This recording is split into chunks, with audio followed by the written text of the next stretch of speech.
United States has conducted an operation that killed Osama bin Laden, the leader of Al-Qaeda.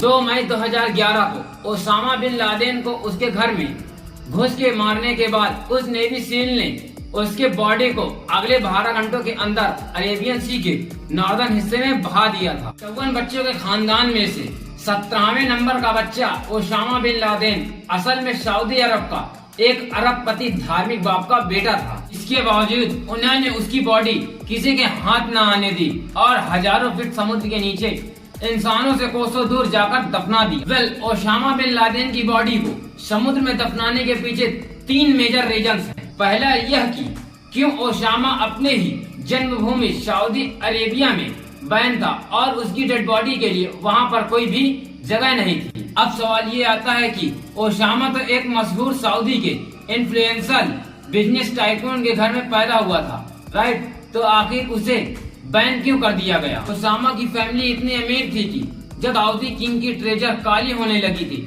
तब bin Laden की family ने literally कई सारे government officers को अपनी खुद की जेब से 6 महीनों की सैलरी पे की। अब अमीरी में ही नहीं, ये फैमिली बहुत ही रिलीजियस भी थी, इंक्लूडिंग ओसामा हिमसेल्फ। हर साल सऊदी में जब दुनिया भर के मुस्लिम हज करने के लिए आते तो ओसामा के फादर बड़े बड़े इस्लामी स्कॉलर्स को पर्सनली होस्ट भी किया करते थे। तभी ओसामा भी उन सभी के अक्सर मुलाकात करता और उनके रिलेशन बिल्ड कर लेता। कहीं सवाल वापस आता है कि इतना रिलीजियस होने के बावजूद भी ओसामा को बैन क्यों किया गया? ओसामा की मां का कहना है कि ओसामा एक एक्सट्रीमिस्ट मुस्लिम बना, उसके पीछे कहीं न कहीं रीजन उसका कॉलेज था। ओसामा झंडा यूनिवर्सिटी से पब्लिक एडमिनिस्ट्रेशन पढ़ रहा था, तब उसकी मुलाकात हुई मुस्लिम ब्रदरहुड नाम की एक एक्टिविस्ट ऑर्गेनाइजेशन के कुछ मेंबर्स से। ओसामा की मां का मानना है कि इन्हीं लोगों ने मिलकर उनके बेटे का ब्रेन वॉश किया और उनको मुस्लिम के नाम पर हमेशा हमेशा के लिए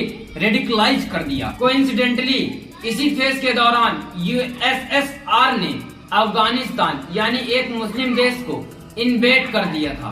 बस फिर क्या था, ओसामा का एक्सट्रीमिस्ट और गहरा वो आए दिन अफगानिस्तान की मदद करने के लिए वहाँ पर सीक्रेट ट्रिप्स के लिए जाने लगा। अपने पुराने कनेक्शन की मदद से वहाँ पर ऑपरेट हो रहे एक्सट्रीम ग्रुप के साथ नए कनेक्शन बनाने लगे।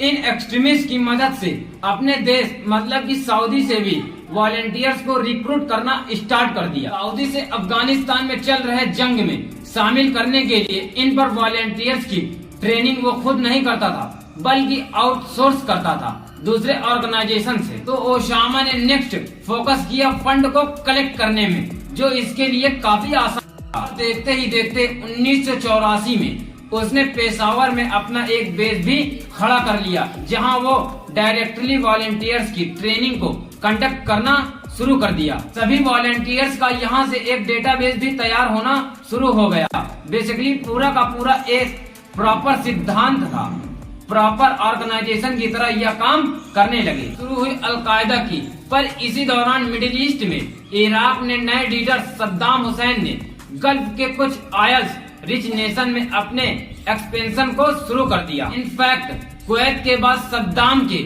निशाने पर था सऊदी अरब, और अब ऐसे में अरब को और स्पेशली मक्का मदीना को बचाने के लिए ओसामा ने सऊदी को एक लेटर लिखा और अपने वॉलेंटियर्स को इराक के खिलाफ जंग में उतारने की परमिशन मांगी। ओसामा अपने आदमियों को मोबिलाइज कर ही रहा था कि अचानक से खबर आई कि सऊदी ने अमेरिकन को मदद के लिए बुला लिया। अब यहाँ से शुरू हुआ ओसामा वर्सेस अमेरिका। पर एक मिनट थोड़ा सा रिवाइंड करते हैं ओसामा की लाइफ में। क्या आखिर ओसामा का सफर कैसा था? एक सुपर इंटेलिजेंट इंजीनियर से वो टेररिस्ट कैसे बना? दोस्तों, ओसामा बिन लादेन की कहानी भी अपने आप में काफी दिलचस्प है। मुझे खुद इसके बारे में काफी सारी चीजें नहीं पता थी, लेकिन जब मैंने इसके बारे में डिटेल्स में रिसर्च कर रहा था तो मुझे 9/11 की स्टोरी के बारे में पता चला। जैसे कि हम बात कर रहे थे कि ओसामा को अमेरिकन की हेल्प बिल्कुल भी मंजूर नहीं थी, क्योंकि वो ये चाहता था कि सऊदी में किसी भी तरह का वेस्टर्न इन्फ्लुएंस नहीं आए और अपने देश में सिर्फ पूरे इस्लामी प्रिंसिपल की ही नींव, और इसीलिए ओसामा रडार पर आ गया।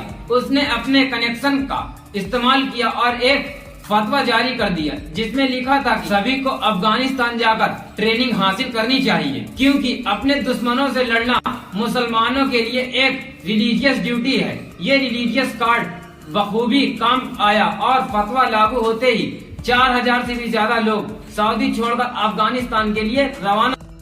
ऑफकोर्स सऊदी को यह बिल्कुल भी पसंद नहीं आया और इसीलिए उन्होंने ओसामा पर ट्रैवल बैन लगा दी। पर काफी स्मार्टली कई बार ओसामा ने एक बिजनेस मीटिंग के नाम पर पाकिस्तान जाने का रास्ता ढूंढ लिया और इसके बाद वो अफगानिस्तान चला गया और कभी भी मुड़कर सऊदी का मुंह नहीं देखा। लेकिन सऊदी ने फिर भी कई बार ओसामा को मनाने की कोशिश की।